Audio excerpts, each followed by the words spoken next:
Welcome everybody to the Four Verts podcast. I'm your host, as always, Sonny Weaver, and joining us today, the head, I guess that'd be lead designer for Connected Franchise Mode, John White. Did I get the title right, John? Yeah, yep, definitely. All right.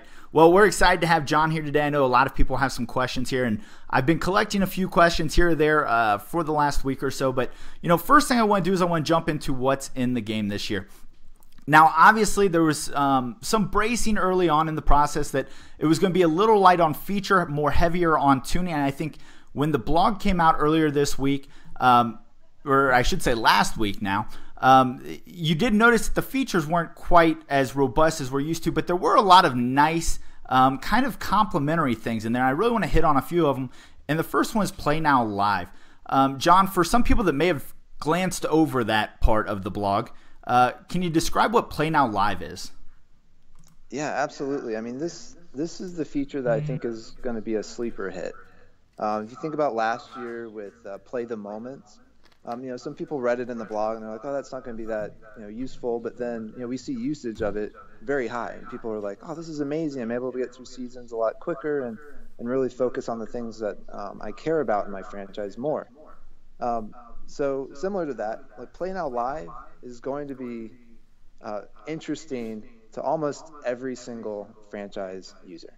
Imagine booting up the game on week 5 regular season and actually seeing those matchups with the right records and right stats, and then loading into that game, playing the game, and then being able to continue a franchise from there. Like, there's a lot of people that get the game later. They don't get it on launch day, and they jump in mid-season. And so this is an opportunity for them to jump in right where the season is instead of having to start all the way back at the preseason. But it gives them the realistic outlook on that season. You're able to jump in at certain points when a team's still undefeated to try to lead them to an undefeated season. What makes sense, too, a lot later in the season, when you start getting to the playoffs, you're able to jump right in to like the last couple weeks before the playoffs, and actually, and even once we get to the playoffs too, jump in and then continue your season from there. So the playoff bracket's going to be set up right. So these teams, as they progress through the playoffs, like you're able to like relive it. This is something that previously in a Madden you would have to go in and like force win all these wins and then try to match it up so it gets there. Then even at the end, the stats wouldn't be right, the injuries wouldn't be right. Like, this gives you the most authentic franchise experience you possibly can have. And that's something I'm really excited about. Personally. And so if you're like me, a Bengals fan who we know what's going to happen when they get to the playoffs, you can take over first round and actually help them win a playoff game for once. Absolutely. It's a really cool feature and something that I think it's going to get better as the season goes on. Like right now, we just have preseason week 1 up. This week we're working on getting preseason week 2 up. And each week we're going to be posting the latest season. So it's going to keep getting better and better as the season goes on. And this feature to me is kind of like that sleeper hit, and it comes directly from the community too. So if you look back last year with the Bradford trade, how many people hit me up saying like, "Hey, why aren't the picks traded over? Bradford's on the team, but the picks aren't traded over." It was just something our tech would not allow us to do. So this feature came from a lot of those complaints I heard last year. Or people weren't like, I wasn't able to get the authentic franchise experience because of the picks weren't traded around right. So it definitely goes towards that as well. So like these trades that just happened, when you jump in preseason week 2, the trades with Darby and Matthews, like those are done. Any of the draft picks that were part of those trades, I don't even think those had draft picks, but if there were draft picks as part of those trades, like all that would be set. So when you jump in preseason week 2 starting point, you have that authentic experience from then on. So does this kind of take the place of what we consider roster updates? I mean, will ratings be changed from week to week in this as well? They will. We're still trying to figure out exactly the release plan, but right now it's looking like Thursday mornings. When you boot up your game, you're going to have the next week and be able to play that week. But we will have roster downloads as well. So when you boot up, you'll still get the rosters that you're able to use in the front end, and and online head-to-head and those types of those other modes. But for franchise, these starting points will be the most authentic rosters because it also includes practice squad, which is something that you weren't able to do in the past. You weren't able to start in week 3 of the regular season with the practice squads for all the teams filled out. That's something that we're really excited about and brings an authenticity to the mode that hasn't been there in the past. Okay, so shameless plug here. So NBL, historically, we've waited till we got that first roster release. I think Dustin last year got it out after week 1 actually kind of got started. So you're saying we get that game, let's say the actual release date, and we're on week 4 preseason. I'm just guessing here. I'm not sure where that's going to fall. We can jump right in week 4, and that'll be the most up-to-date roster at that point right there when the game goes. Yes. Great. And that's a really nice thing there, because historically we always wanted to make sure we had all those trades in and we had, the most up-to-date ratings on players and so forth. So that really is, I think, maybe one of the more underrated features getting added to the game this year, at least for kicking off your franchise. Some of these ones that do play 6 and 7 seasons, it'll let you jump right into the game. So definitely excited to see that one actually play out. Now, there is another feature here that's kind of in line with that, and that's the simple season. Can you give us kind of that 10,000-foot overview of the simple season? Yeah, absolutely. So we added a suite of settings to let you customize your franchise experience, whether you want to go full control with every bells and whistle, all the bells and whistles that we have in franchise turned on, or you can turn to simple, which is the other end of the spectrum, which basically simulates all those other things for you, so you don't have to worry about them. But we have the ability to go in and turn on and off the various things that you want and you care about. For example, some people may not care about scouting, so they may turn that to auto, and then their scouting department will scout their players throughout the season, and then when they get to the draft, their draft board will be filled out with players that were scouted. So this lets people customize their season to how they want to play. We've got a lot of different types of gamers that come in and play. Some people love the full suite of features that we have and want to control everything. Other people want just to play game by game. So we've basically added all those abilities for people to really customize their season as they want. And it does seem the last 2 seasons, you had Play the Moment last year, you have Simple Season, you've added some different things here. And I think some people, I think there's a wide spectrum of people, and obviously in social media realm you tend to get kind of people on the far ends of the spectrum. And so, maybe tell us a little bit about more. You mentioned that's more of a community requested thing too. Maybe not the social media people, maybe it's the playtest people. Can you tell us more about why you guys have made such a drive towards speeding up the process of playing the games, playing the seasons, kind of being a part of a franchise? Yeah, and I guess I think of it less of speeding up things. We're just trying to make sure we care about your time.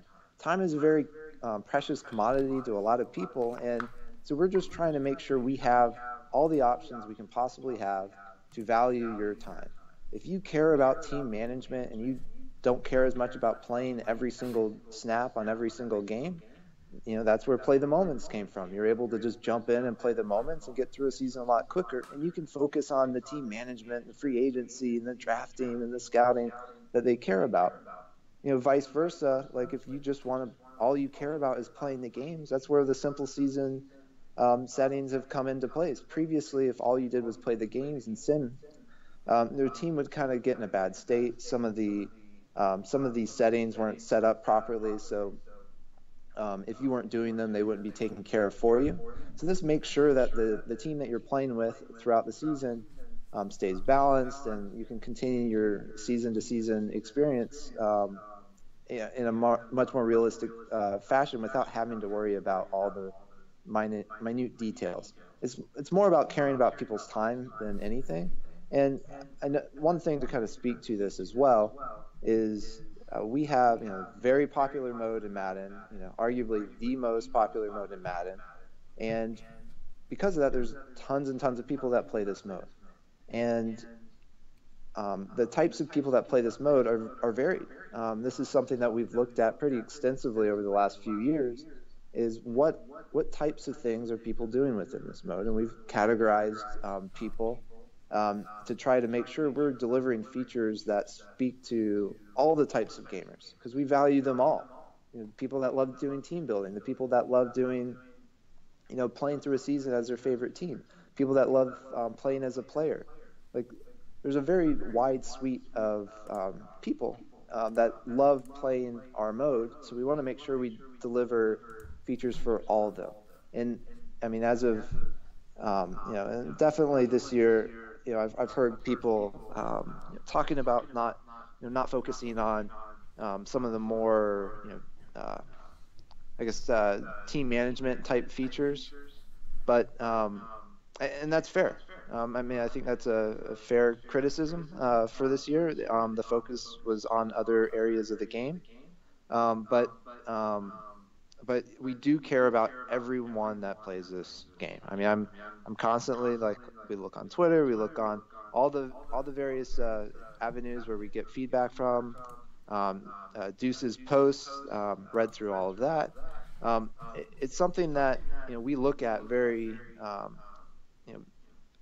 with a very keen eye on, and we care about everyone that plays the mode, because it's everyone that plays the mode that makes franchise as special as it is. So there's a lot in there, and you hit on a couple things we'll touch on later. I think we talk about team management, some stuff down that road. You talked about Deuce's blog. I've got a comment around that later, but let's go back a second to something you were talking about in there, and you talked about people using different aspects. One thing you guys added in 17 that actually gets used a lot, but maybe not in the way you expected, is play the moment. One of the issues you still have, and it got a lot better in 17, are disconnects during league games, user versus user. We have rules that basically state that you mock back the game, you finish through it, but then you have to beat the CPU at the end. You're going to get that win. Force win creates some weird stats sometimes. So we have a lot of guys that use play the moment. Now, my question off that is, you also added last year in 17 the ability to jump back in a user versus CPU game if you had to leave for any reason. Have you guys looked at the outlook of carrying that system further to a user versus user type of system? So if for some reason we get disconnected, those stats save at the quarter or at the half or whatnot, and we can jump back in from that start and restart there. Absolutely. That's one of the things we talked about when we went to add it. Adding it for the solo games is, what could we do to try to let people jump back into an online game that was, disconnected for whatever reason. And it's something that we'd love to get in, just like a lot of features that we have, there's a lot of features that we'd love to get in. It just hasn't made the cut yet. So working back down the list here, a big community request, and it's something you've heard for a long time, is the customizable draft board.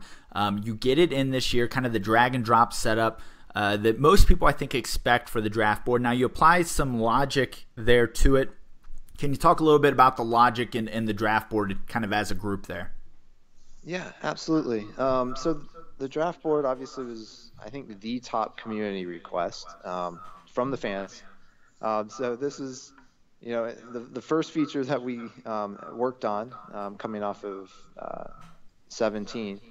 And so you can drag and drop and sort your draft board as you want with the players that you care about the most.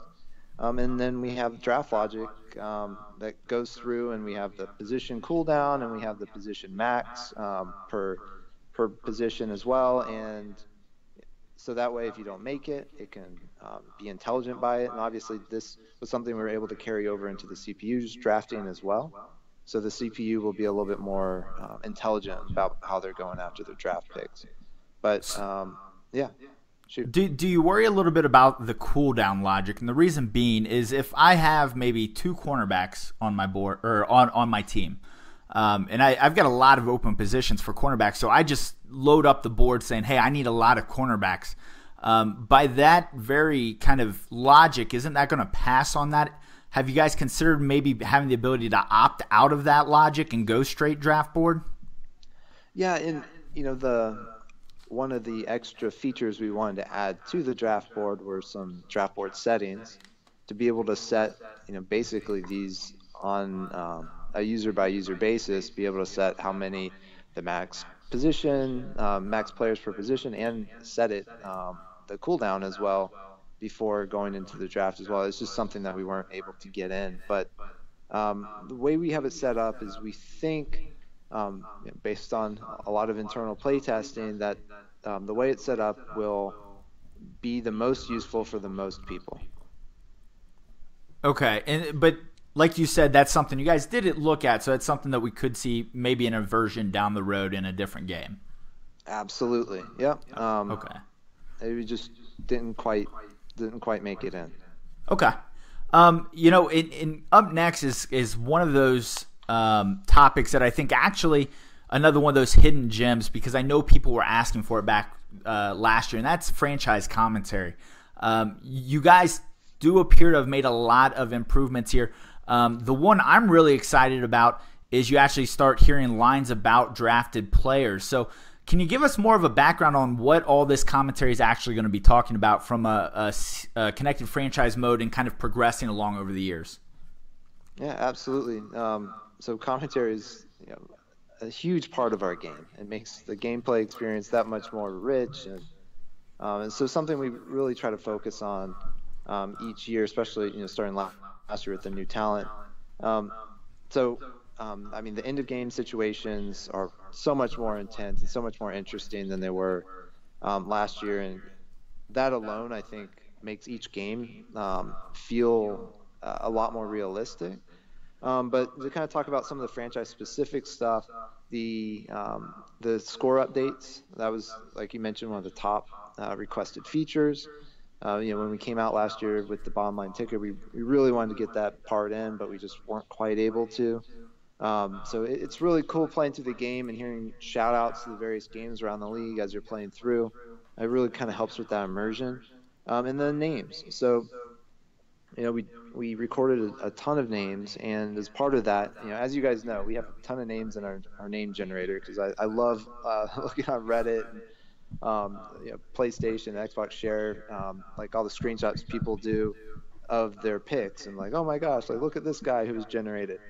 And those names are amazing because we don't craft them; they're generated dynamically. But there's some amazing names when they get paired together. But we have tuned them this year, so the names with audio will trigger more frequently. So about half the players that are generated in the draft will have commentary for them based on the names, because we have so many names. We weren't able to record all the names, but we were able to record enough where half of the players that are generated in the draft will have commentary. Well, and a special shout out to one of NBL's best created names, Taco Bacon. No lie, that's going to be an interesting one to hear said. Hopefully they got the wording in for Taco Bacon.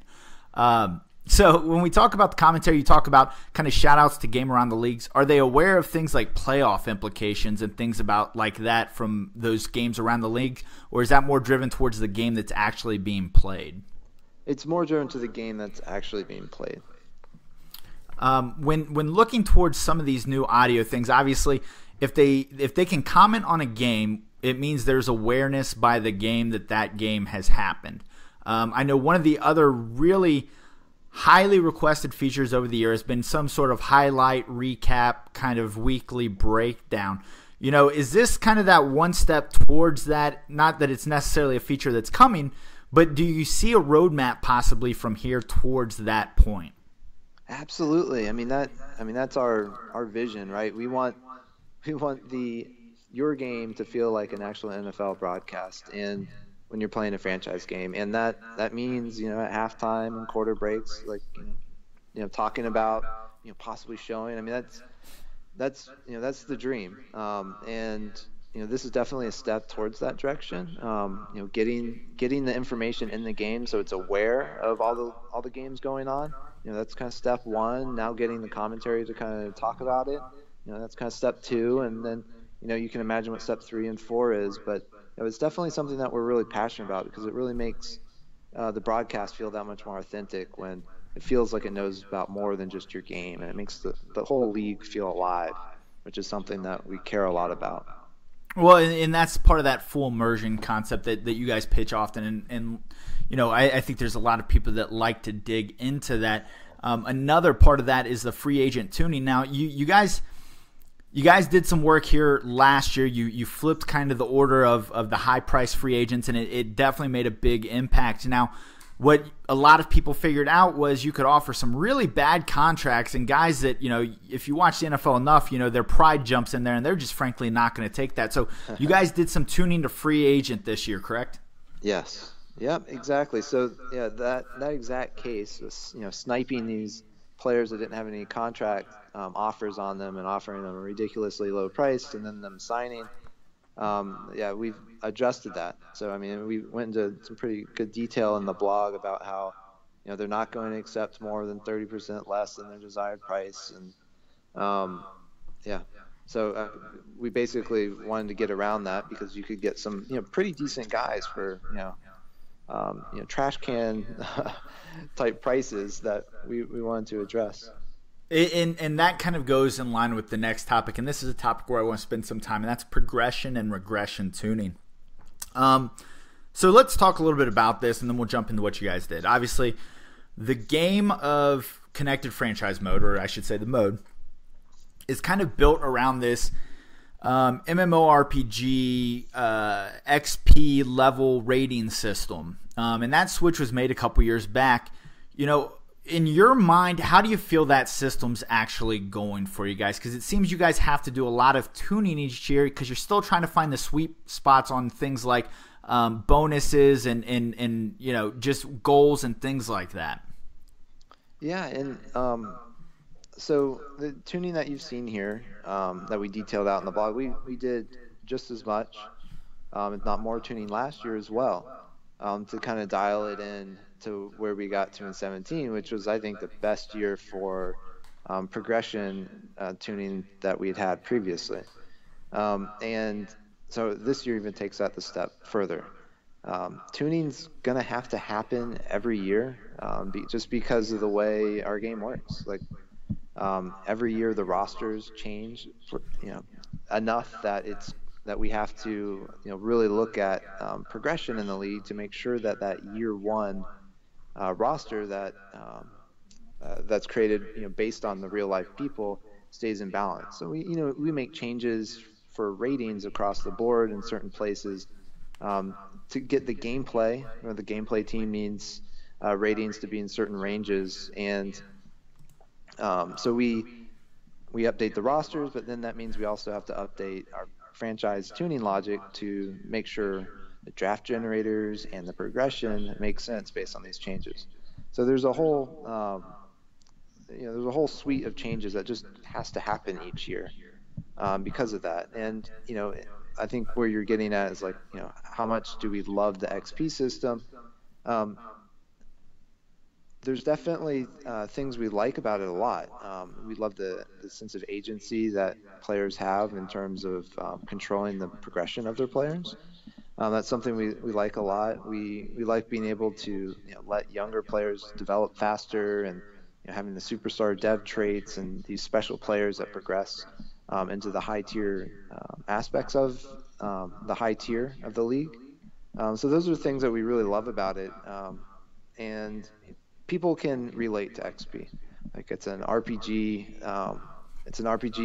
You know, something that's been in RPG systems for a long time.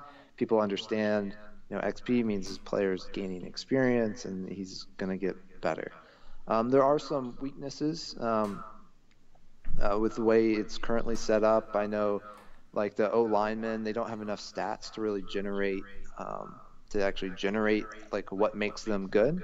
So that's kind of like an area that we struggled with right now. You know, we're looking at ways to try to improve it, but, you know, in general, we like the XP system, but we definitely, you know, are always trying to evolve it and kind of take it to that next level. I hope that kind of answers your question. Yeah, it does, and I think you guys made the first correct move here, I think, and you've really increased the cost of the physical ratings. And I think, you know, when people think about the XP system, they think there's some things in there that really just shouldn't be able to get better. you look at guys, most guys don't come in the league and get faster, or at least substantially faster. There's various things. You also tweaked some of the accuracy costs for quarterbacks, and that's the same thing, right? A guy may come in the league, he's got a strong arm, and he's probably pretty accurate. More so than anything, his awareness is really what's going to drive his ability to get the ball where it needs to go. So it looks like you guys made an effort this year to try to make at least purchasing some of these traits or attributes a little bit more realistic. Yeah, and one thing to kind of jump in there to add to that is a couple of when we are tuning progression, we're simulating 10 years, and we're looking at the league across 10 years, and we even go deeper too to make sure it holds up. But the 10 years, we typically stabilize out in 10 years. And we analyze it on a per rating basis, on per position basis. The things that we're looking at are we'll talk about a little bit more in a little bit, probably regression. But our goal is to make sure that the league looks the way it does year 1 and year 10. So that means there needs to be the same amount of 90 plus players. It means there needs to be the same amount of the ages need to be distributed the same. So there's like based on the number of 25-year-olds on the base roster needs to be about as equal as it is in year 10. So there's a lot that goes into making sure that players churn out, making sure that the players go up into that high tier. That goes into tuning the 10-year sim. But if you go in and you start messing with the XP sliders, all of a sudden that's going to get out of whack, and your league will actually be more out of whack than it should be, based on what we tune it. So we always, we suggest default sliders unless you're playing like 15-minute quarters. If you're playing the minute quarters, like 6-7 minute quarters, we definitely suggest default sliders, and I wouldn't recommend tweaking that. The other thing I hear a lot too is about people wanting they don't want to be able to do stuff with their players. They think that we have too much control over ratings. You mentioned the physical ratings. Well, my answer to that is, if you as a user go into the settings and you turn on user progression every 4 weeks, that's exactly what our AI, our CPU teams are doing, is they auto progress their players every 4 weeks. So if you want to get a very balanced tuning, keep the league imbalanced, and you don't want to like go in and have all that control, just auto progress your players every 4 weeks, and it will keep your league in balance, and you won't have to worry about it. And you can just people talk about like the NCAA where at the end of the season all this happened. If you do it every 4 weeks, it's basically like you didn't have any control over it. Well, I think the only issue there is that's not a realistic option in a 32-man connected franchise, and I think a lot of people are worried about that from a competitive balance across a large league of users. And obviously your league's only as good as the people in it, so if you've got a bunch of kind of shady people, that's going to be a problem. But even the best of us can have sometimes less than ideal ideas and what they plan on trying to do here. So what kind of thought is there just in that realm? I mean, you mentioned using that auto every 4 weeks, but has it been thought about, what's going to happen in a true 32-man environment? So if there's enough, 32-man leagues that they don't want players having control over the progression, we could add a league setting that basically takes that control away from users. But I haven't heard of that request in the past. I just have heard people, say that they like NCAA's progression mechanics a little bit more. But if there's a strong desire to take away some of that agency from users in large leagues, that's something that we could explore. That's a great segue, and I'll come back to regression in a second. But I think that's a great segue. So I feel like the community at times, you're kind of in a weird place now where people want complete control over everything, although ironically enough, what we just talked about was lack of control.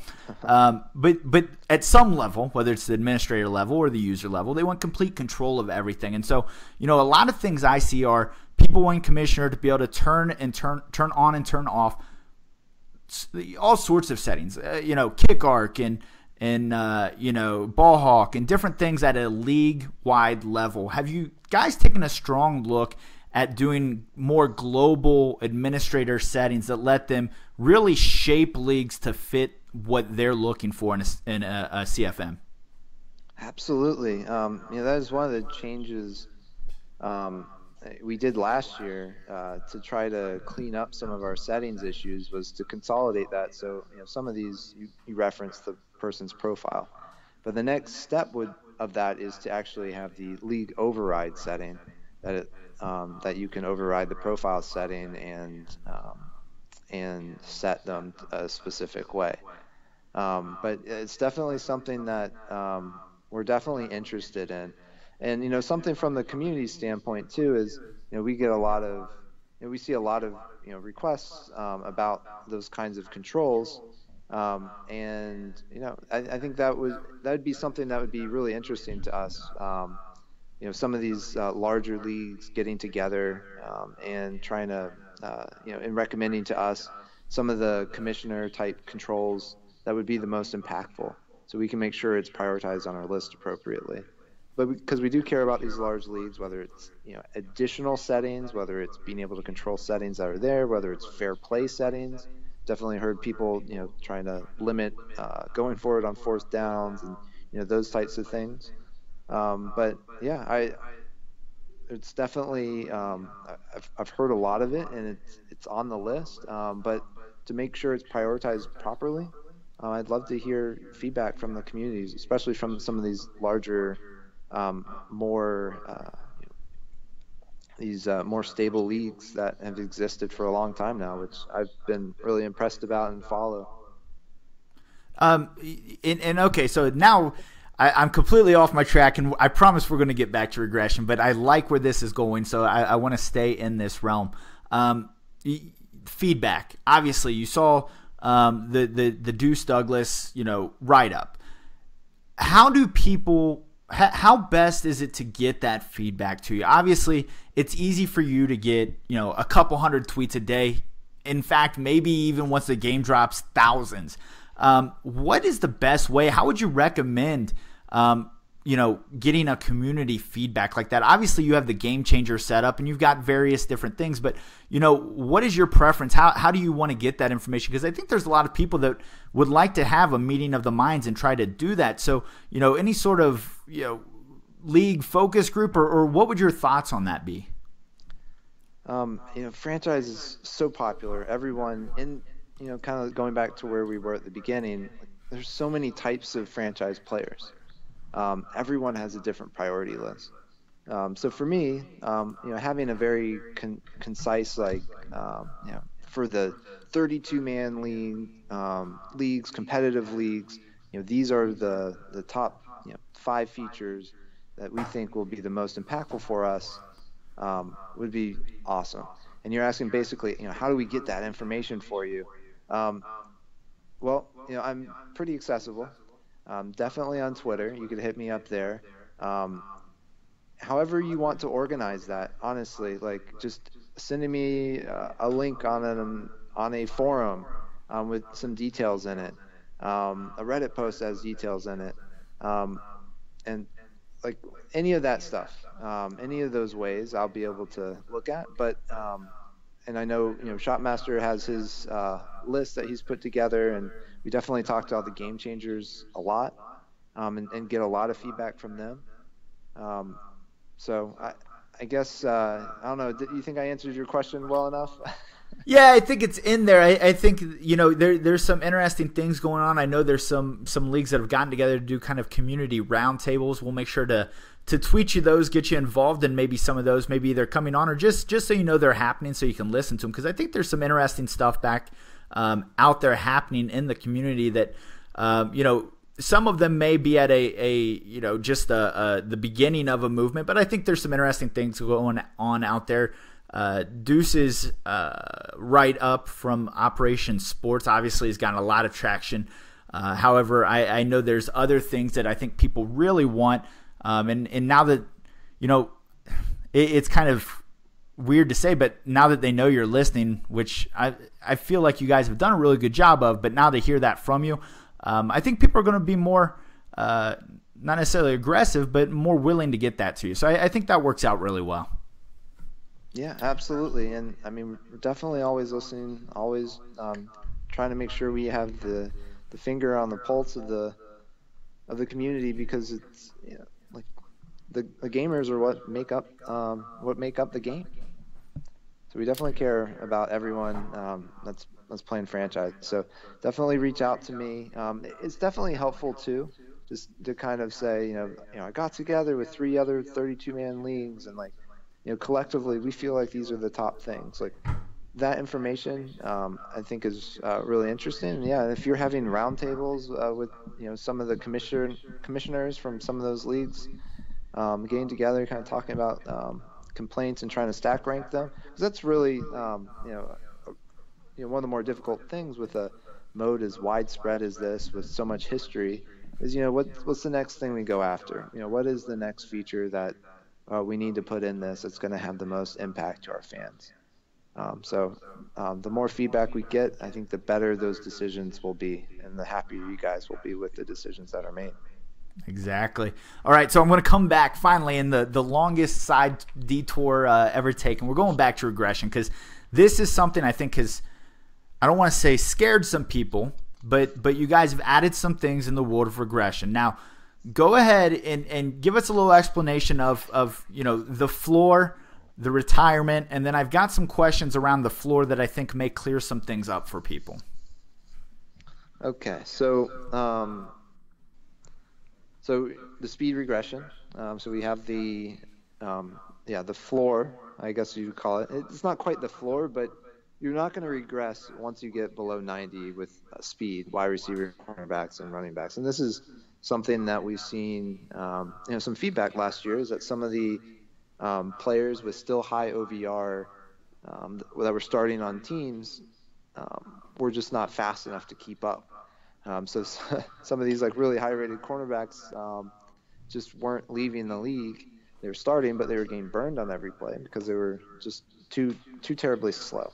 So we wanted to make sure that that didn't happen anymore. So that's where the floor came from. So once you hit 90, you're not going below 90. And if you started below 90, you're not going to go any further on speed. So me and you've talked, and so regression points. Can you explain kind of how that system works, what happened last year, and kind of how it's going to work this year? Absolutely.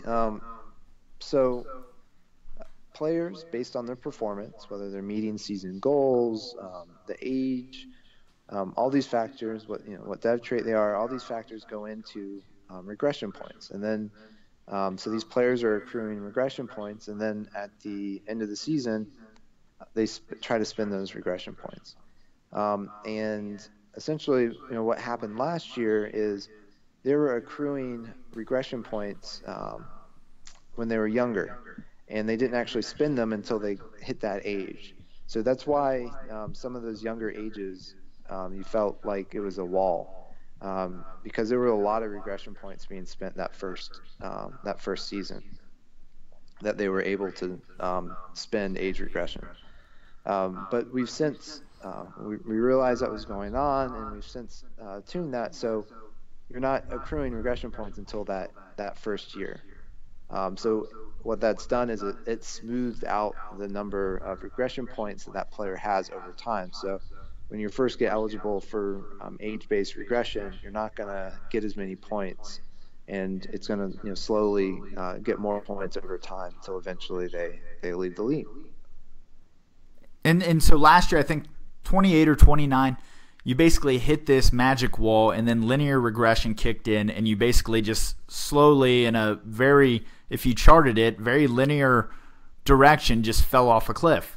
So what you're saying now is you should ease into that regression, and then over time that regression should pick up until it pushes you out of the league. Yes, absolutely. And And this is, what we're kind of going back to the progression tuning, very tied to regression tuning. To turn over the league every 3 years, so half the players are new every 3 years. We have to be pretty strict on regression, because it's always sad seeing your favorite players get bounced out of the league, but it happens. And one thing that I think we could do better on when the regression kicks in is highlight all the progression that player got. So throughout the whole season, that player is accruing a ton of points, especially good players. Superstar players, they're accruing tons and tons of points. So, for example, a player may have accrued 15, or not 15, like 20 upgrade points throughout the season, but then at the end of the season, they get hit with 16 regression points. So they're basically about flat. So it's not near as much regression taking place, but I think from your guys' perspective, when you see it happen, it just feels so intense, because all you're seeing is all the regression, where throughout the whole season you've been upgrading these players throughout the whole season. So I think we could do a little bit better job of showing like that player's chart, so you don't quite see, so you can picture better how that player is doing over time. Because a lot of these players that you win, you're top in the league, you get a lot of stats, high performer. Like, they're not, even though they get 20 regression points, they're not actually getting worse. They may get worse in some of the physical ones that are a little bit more expensive to buy, but that's what happens when you get older. Well, and so I want to go back to the speed floor, because when I originally heard about it, it freaked me out.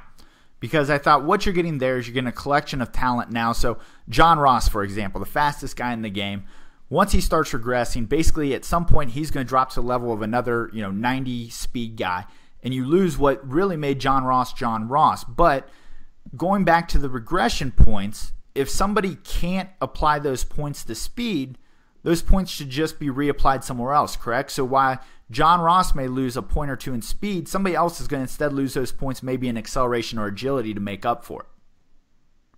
You're saying someone else? Someone else being a different person that maybe they're already at the floor and they can't lose any more speed. Oh, right. They're going to spend it in other places, you're saying? Yes. Yes. So basically it's not that guys are going to find this soft floor and not get worse. They're just going to get worse in different ways than guys above the floor, correct? Correct. Okay. And I think that's really what confused a lot of people early on, because the reality is you can hit that 90 speed, but you may sit there for a while, but your acceleration and agility continue to drop at a decent pace, and so therefore they're not able to do all of the things that maybe a guy above the floor who's losing one or two in speed but not losing anything in the acceleration and agility that they can still do then. Yep, absolutely.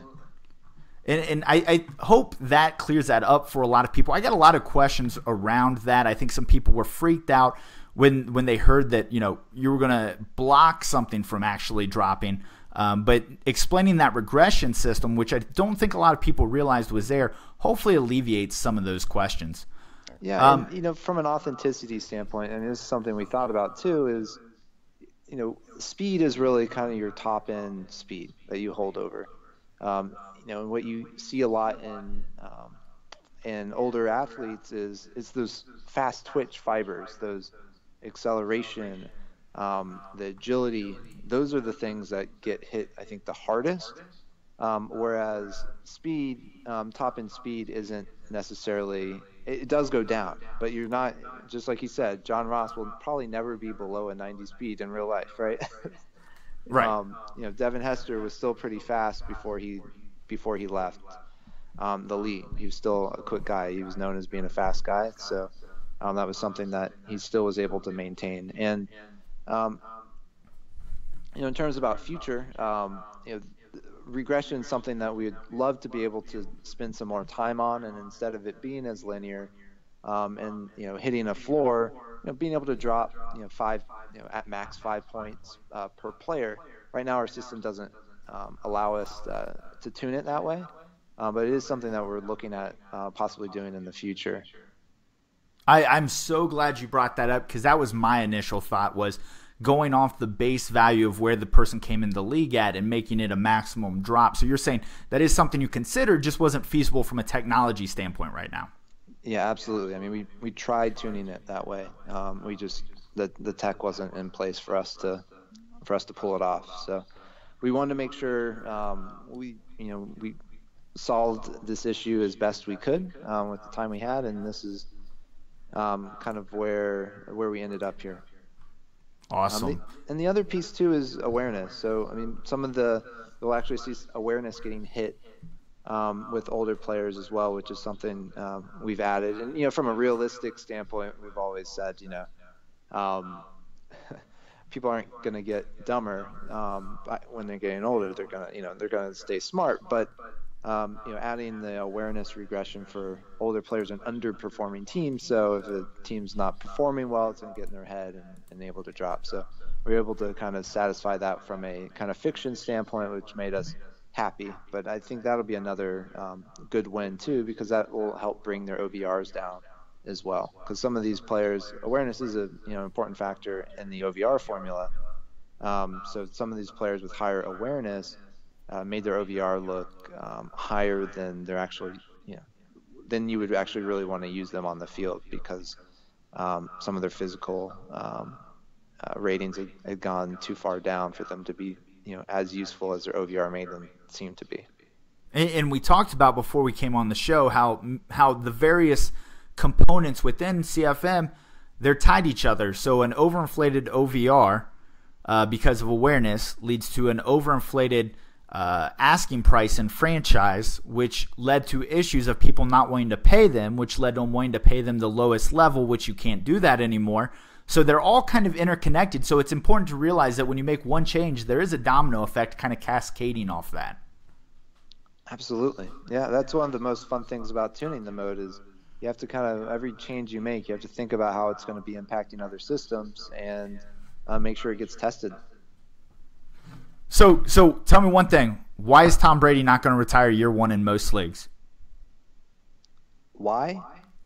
You say retirement. He's not necessarily going to retire year one, which has kind of been the thing. What did you guys change that's going to allow quarterbacks to stick around a little bit longer, maybe if they're performing? It was some tuning that we needed to do, is go in and make sure that they up the retirement for their we have some logic that goes in and it looks to see what the age of the player is, what their OVR is, like all that stuff, and then determines if they're going to retire or not. So we had to do some tuning in there. So I mean, that was long live Tom Brady, right? Everybody's going to love that one. Unfortunately, I don't have Tom Brady in our CFM, but I will be sure to play him for multiple seasons. I'm sure he'll never go away now. Thank you very much, John. Yeah, being a Falcons fan, this was probably my least favorite task I had to do, and So you couldn't just get him out of the game right away, huh? They wouldn't let you do that. With him being on the cover, that was probably kind of tough. Yeah, we had to make sure he had a chance at least to stay around, and this actually impacts some of the old, like Breeze, and they all have a chance, if they're still performing well, to hang out a little bit longer. Awesome. So I want to knock out a couple more of these real quick and then talk a little bit more in depth. So I'm going to hit on some of these a little quicker. Obviously, the injury tuning. This is interesting. So you guys had a rash last year of broken collarbones. It was like this crazy epidemic where at any given time in the league, there were like 15 broken collarbones. You guys tuned that to be less severe, maybe on the severe side, increased in the short term. Now, short term, are we talking, week to week? Or are we going to see more in-game out for the game or out for a half? Yeah, we've gone in and we've tuned it. So you're going to see like out for half, out for a quarter, those types of injuries during the game. And yeah, you're not going to see as many long-term. They definitely will happen. I was just simming a season this past weekend. I sent a tweet out about it where Falcons went off and won the Super Bowl, but they won the Super Bowl and Julio was on IR. So, I mean, these long-term injuries are going to happen, but my whole team was still, intact for the most part by the time we got to the Super Bowl. I think there was one other injury for, a lineman, but Julio, I think, was the only other one on IR. So you're going to you're not going to see those swing of long-term injuries like you saw some last year. Off-ball injuries, obviously new this year across all modes, but connected franchise, that's where you're going to see, I think, at the most when you talk about lineman depth. Are they going to act the same way as far as being less long-term, more short-term, or because of the nature of the position, are they going to be more ACL type tears? Or I know you guys mentioned that the position groups are going to kind of be more open to what kind of injuries they get, but does off-ball still work in that same kind of environment? Yeah, absolutely. So yeah, we definitely had to retune the whole injury system when we added off-ball because there's so much more interactions with the linemen because we're trying to balance the in-game number of injuries with the sim injuries, and by adding off-ball, we definitely had to go in and rebalance both to make sure that they were on par with each other. And you will see a similar suite of injuries that you see in off-ball as you do in on-ball injuries. All right, and so one last thing for what you have here on the blog, but not necessarily a new feature. It's a feature we see come back from Madden 17, and that's the companion app.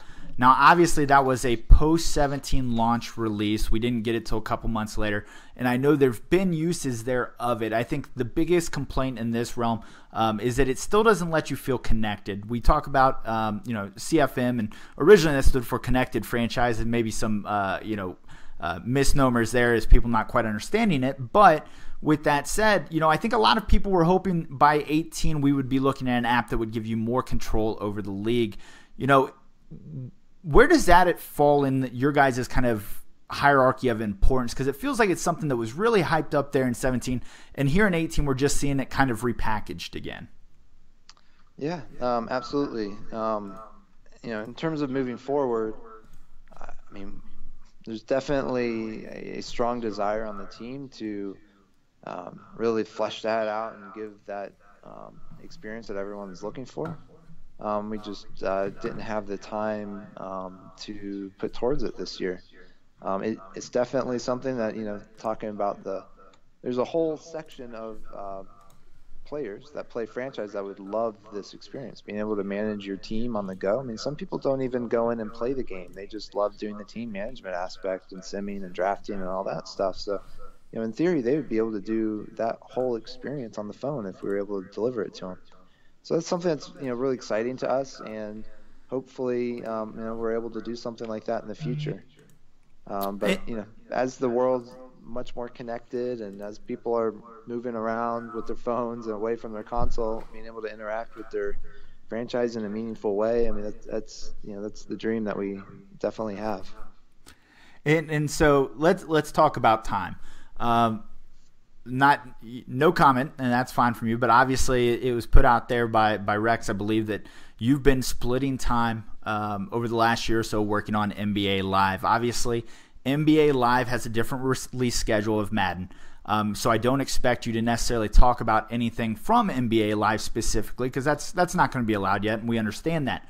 But with that understanding, it was kind of put by Rex that the idea behind this was, with us both being on Frostbite now, that we would see those features be kind of cross-capable, meaning, any development time spent on one, it wouldn't be reinventing the wheel to bring that over to the other. So, from that perspective, your time spent on a different game this year, can you explain that that's not necessarily wasted time for the Madden franchise? Yeah, and just, I guess, one thing I'd want to clarify is, my personal time does not impact the features that come out in the game. I've got a team of people I work with, a very talented team of people that love working with, and those are the people that are doing most of the heavy lifting in the mode. So me working on another title is not taking away from Madden. I just kind of want to put that out there because, as much as I would love to be like, oh yeah, if I put 100% of my time, I could build 10 features.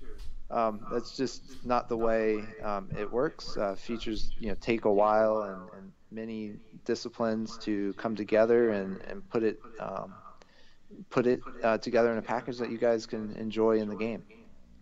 So I just want to mention that.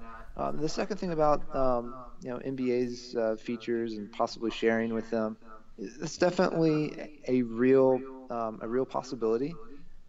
We It is built on the same tech. A lot of it is built on the same tech, and as we continue to develop features moving forward, there's definitely opportunity to get some savings there, just like you would expect us to be able to do.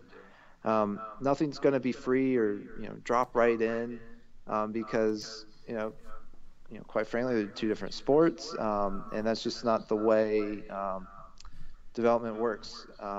So nothing's going to be free to come over, but features that are interesting will be able to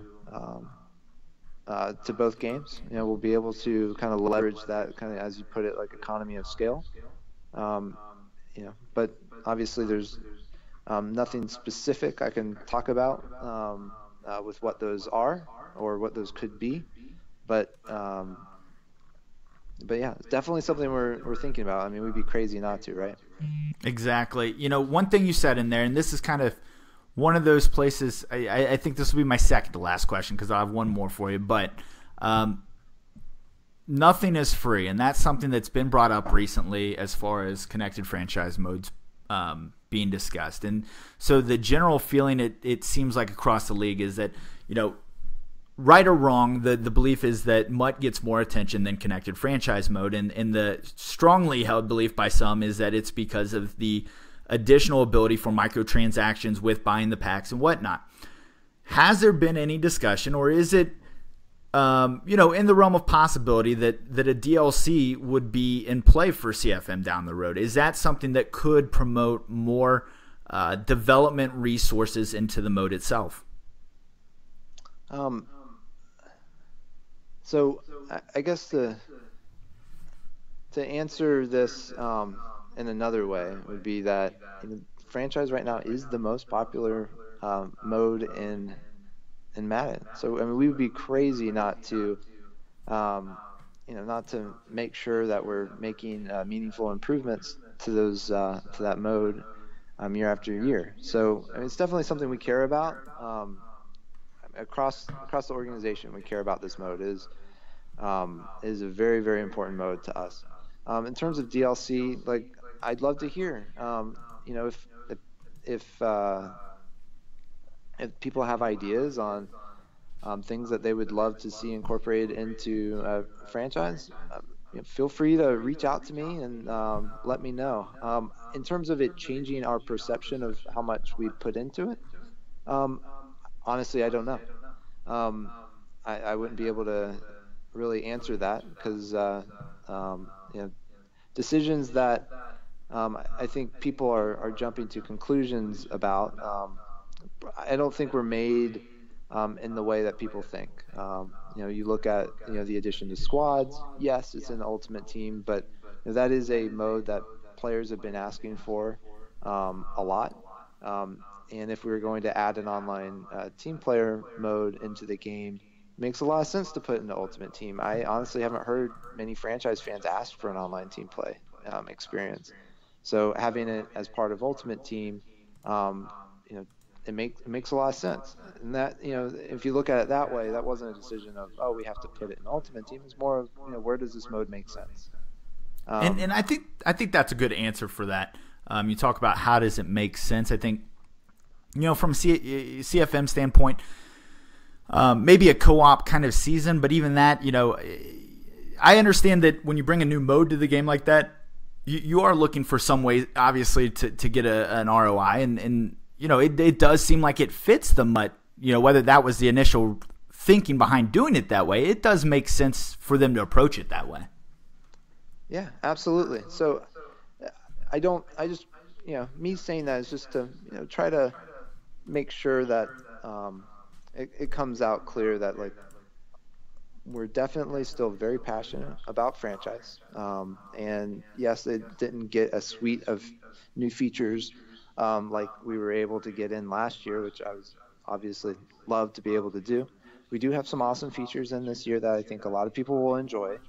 But the passion for franchise is still very strong on this team. People love playing it. People are always reaching out to me. I hear feedback from you guys on the community, but I'm also hearing feedback from the dev team, because the dev team loves this mode. They're always reaching out to me, telling me, oh, we'd love to do this or love to do that. And, oh, I was just playing and I've been playing it like this. And, like there's a love for this mode on this game. I mean, this is one of the oldest modes in existence, I think, in video game history.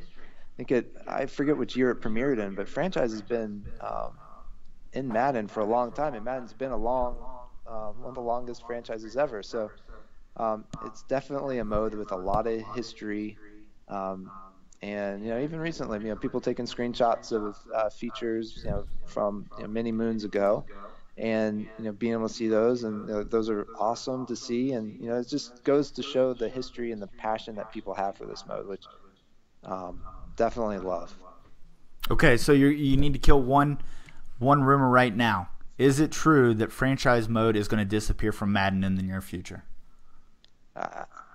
I would be shocked. I mean, I don't know who would start a rumor like that, but we're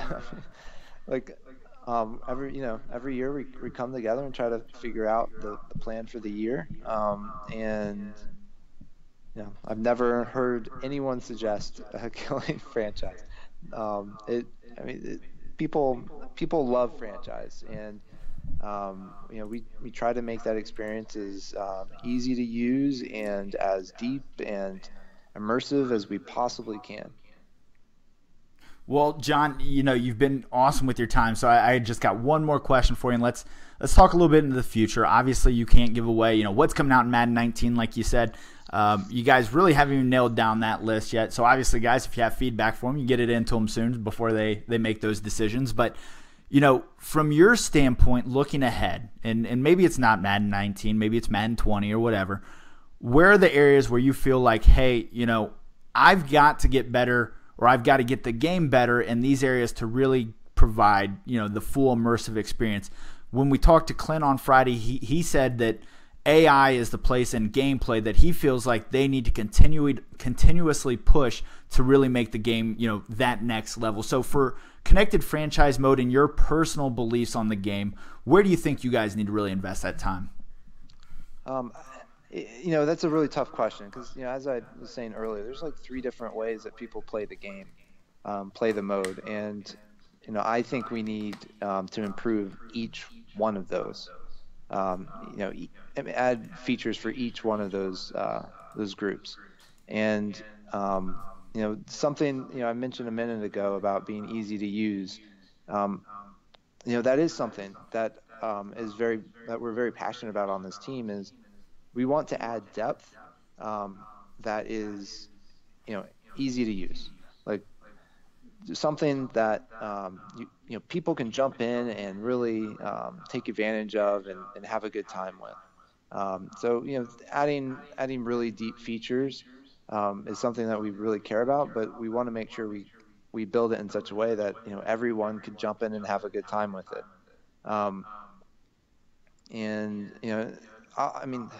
The community list is very, very long. I mean, I think I just got a list from Swami that was about, I think, 100 things long.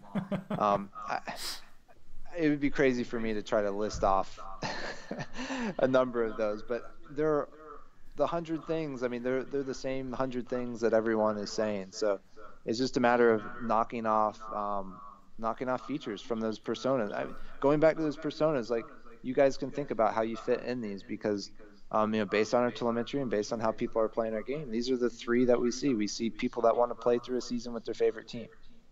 They're playing every game. So we want to make sure one season in franchise is as immersive experience as you can from a gameplay standpoint. That's a priority for that group. Group number 2 is we want to manage their team, and they're not necessarily playing every game, but they're managing their team and playing season after season after season. They care about draft. They care about free agency, all those things, team management people. And those guys, like, we want to give them all the things that they've been asking for. More immersive, like real-time free agency, things about the draft, more immersive draft experience, like all that stuff. Is really big with that group, and something that we think about a lot. And then our last group is the player group. Some people love just playing as a player, being that NFL star, and and really fleshing that experience out. And those are the three kind of pieces of the pie. And I'm sure you competitive guys are like, where's my 32-man league fit in all this? Well, I see you guys in multiple groups.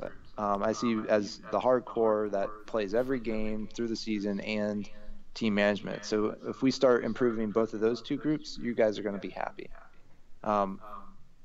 So that's kind of where my head's at, and you guys can think about it as you are playing, like where you kind of fit in. But those are the groups that I would want to make sure we deliver features in each and every year. And that's a big task to tackle, like you talked about, and I think Rex kind of talked about last year heading into this year, and that was the play styles. And it's hard to make something that works for everyone, right? Because one size doesn't fit all. We've found that throughout the years in Madden. We see that in everyday life, that everything has become more customizable and driven towards unique needs. So, trying to tackling that and be everything to everyone is definitely a tough job. But it's a job we appreciate, John. And obviously, I personally appreciate you coming on here. I think everybody listening appreciates you coming on here. You've provided some great feedback, and like I said, I really appreciate you taking the time out. We're an hour into this. I didn't expect it to go an hour, but we're an hour into this, and I think a lot of people got to learn some really cool stuff. Well, great. Definitely. I'm on Twitter, so you can always hit me up if you have any questions. I try to answer what I can when it comes in. I'm happy to be on, and I really appreciate you putting on these podcasts and helping us reach the community in ways that we haven't been. All right. Well, John, I thank you for your time. I hope to get to talk to you again down the line, hopefully about some new cool features coming out and what's going on with Connected Franchise Mode. Make sure you guys do follow John on Twitter. His Twitter handle is @EA_White. You can get a hold of him there. He is very responsive on Twitter. If you reach out to him, he'll take care of you guys. That is all the time we do have today. Make sure you follow us at T4Verts on Twitter. You can also subscribe to the MBL Network YouTube channel. A lot of great content there. So search the MBL Network on YouTube for that. Like I said, that's all the time we have today. Thank you for tuning in. I'm Sonny Weaver, and we'll see you next time.